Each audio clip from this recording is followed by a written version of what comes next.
Okay, let's look at these last two problems, and I'm showing you multiple ways to solve this, so see which one makes more sense to you.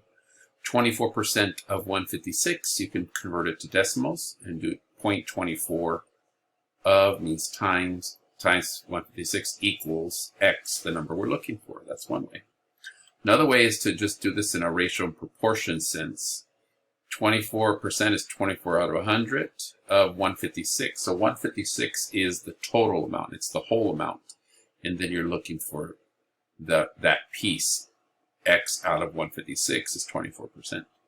I like the visual approach, and I remember my daughter taught me that she learned this in school. I said, oh, that's a cool way to think about it. And the way we did that is you draw a bar to represent 100%. And then 100% matches up with 156 because that's the whole amount.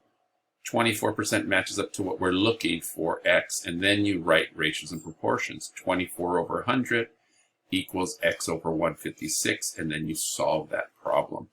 Again, you could also say 100 over 24 equals 156 over x. You get the same answer. But either way you look at it, you get an answer of x equals 37.4, one decimal.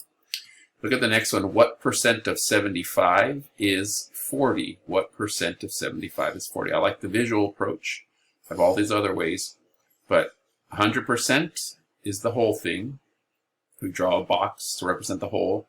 75 is the whole also, right? What percent of 75 is 40?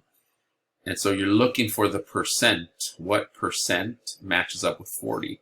40 is smaller than 75, x is going to be smaller than 100%. And then you write your ratios and proportions. X over 100 equals 40 over 75. And then you cross multiply to solve. Either way, let's go to blue. Either way around this, you get your answer, however you want to do it. I have other ways here, right? 75 what percent, right? You have these multiple ways. Either way, you end up with that cross multiplying there. And I get, what do I get? I get 40 divided by 75. So you get 53.3%. And then C matches up with A, and so you end up with that answer there for C. X is equal to, you're taking 91% times 3.45, and so then 91%, I get x equals 112.3. Okay, and then lastly, looking at this harder problem here. Again, the visual does it for me here. Retailer sells a shirt for, that should be $19.95. If the retailer marked up the shirt by 30%, what was the cost of the shirt? And so x is the value we're looking for. Here's your box, 100% that I have here.